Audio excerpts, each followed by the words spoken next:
c'est une continuité de l'État, une continuité du progrès au Sénégal. Et c'est dans cette logique que je parlerai avec infiniment de respect, bien sûr, du gouvernement en place, du président de la République, du Premier ministre et des institutions qui nous dirigent, qui vous dirigent et sous les instructions desquelles, finalement, je me trouve lorsque je suis au Sénégal. Nous sommes tous des légalistes. Ceci ayant été dit, vous venez ici, à ce point presse, pour parler d'un dossier, d'un sujet qu'on vous a présenté sous un titre qui claque, le titre de la dette cachée.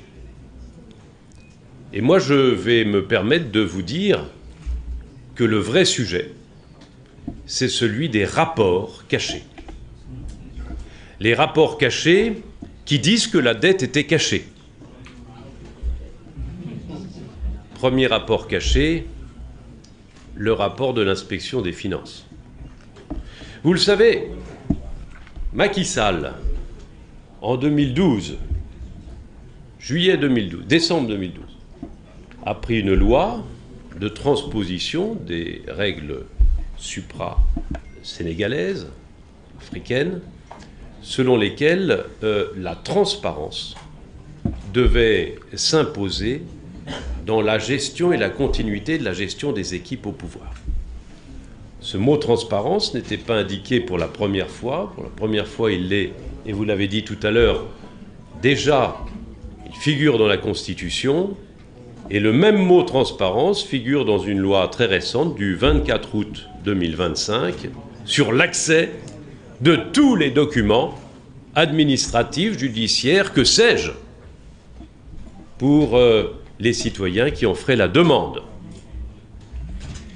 Eh bien, le rapport de l'inspection des finances, qui est le premier à allumer le feu aux poudres, qui est le premier à faire parler d'aide cachée, ce rapport est caché. Nul d'entre vous ne peut nous indiquer l'avoir eu entre ses mains. Et pourtant, vous êtes la presse, vous êtes la garantie de la transparence, la garantie de la démocratie, c'est vous. Nous, juristes, on passe après. On l'a demandé, on ne l'a pas eu. Ensuite, après ce rapport de l'inspection des finances, il y a eu un pré-rapport de la Cour des comptes.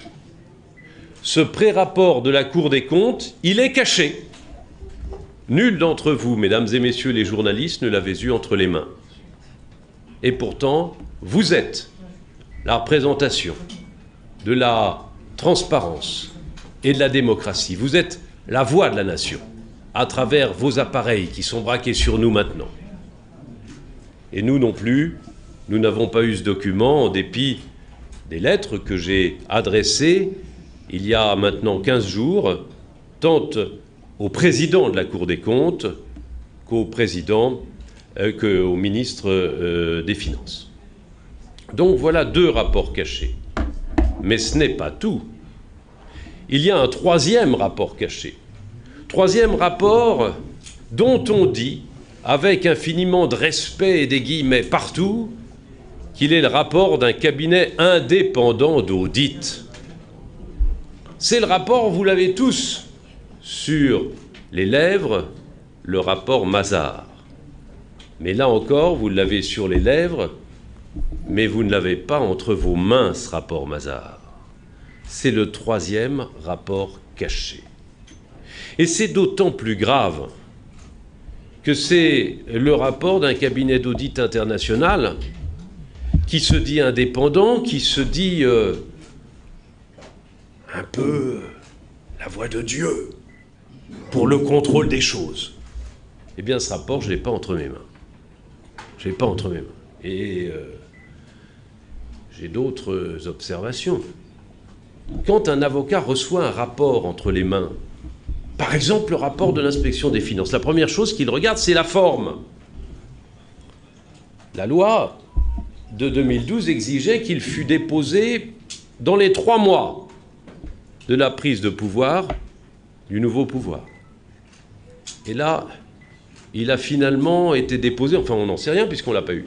On nous dit qu'il aurait été déposé 6 mois plus tard, donc il y a déjà un vice de forme. Vous savez que le respect de la forme est la garantie du fond et de son intégrité.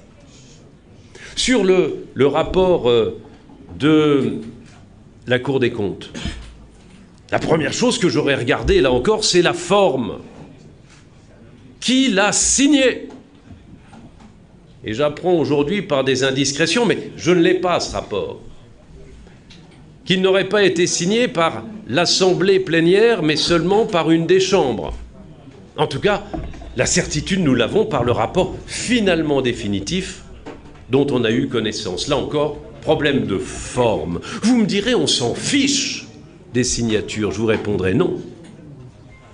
Parce que si toutes les signatures ne figurent pas, ne serait-ce pas la raison d'imaginer que certains signataires auraient refusé de signer? Et quid pour le rapport Mazars?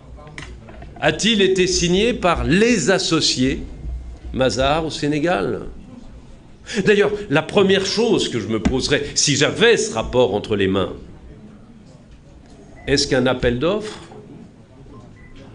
a été soumis pour que les principaux cabinets d'audit mondiaux indépendants, comme on dit, puissent soumissionner? On ne sait pas s'il y a eu un appel d'offres. Probablement non, parce que sinon on nous le dirait, on le saurait. À moins que là encore, l'appel d'offres ait été caché. Alors, toutes ces difficultés-là, elles font que, je le répète, nous sommes dans le cadre non pas d'un dossier de dette cachée, mais d'un dossier de rapport caché. C'est la première chose que je voulais vous dire. Rassurez-vous, il n'y en a que 3. La deuxième chose que je voulais vous dire, c'est que y a un mot de Confucius que je n'arrive pas à lâcher de la boucle de ma tête depuis que je suis ici. Ce mot de Confucius, c'est pour éviter la guerre, il suffit de définir les mots. Alors, si vous voulez bien, définissons les mots et vous verrez qu'il n'y a pas de sujet.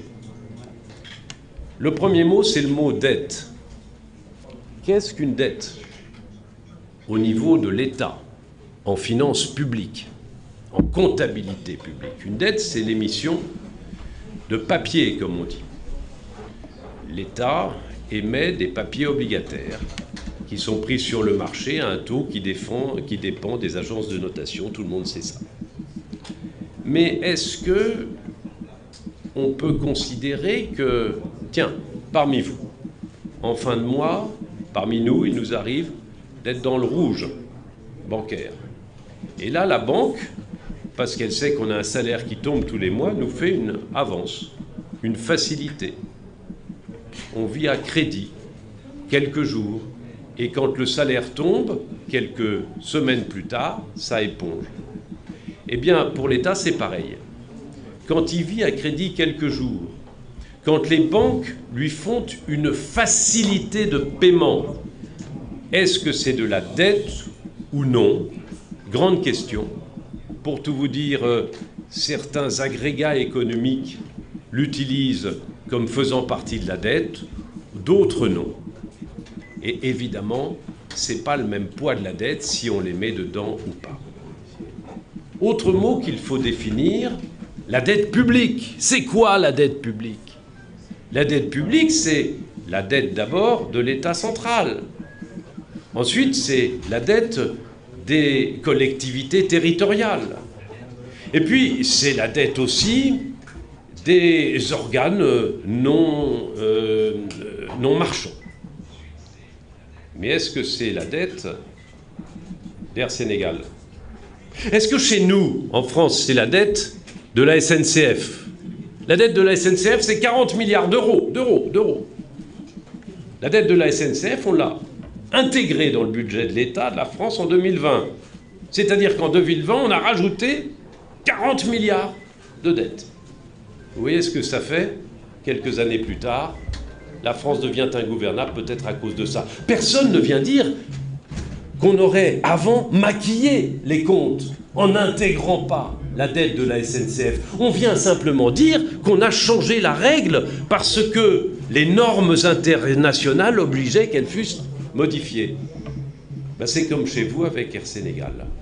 C'était pas en 2000, c'est en 2012 que la règle a changé. Pour éviter la guerre, il faut définir les mots.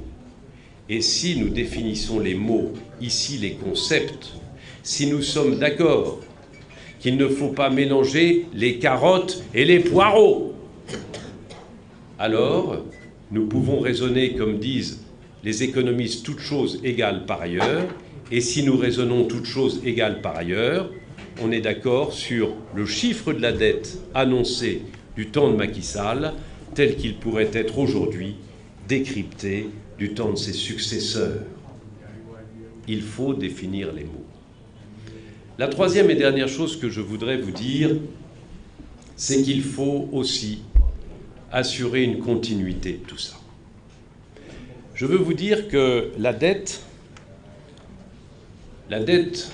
elle est soit vertueuse, soit calamiteuse.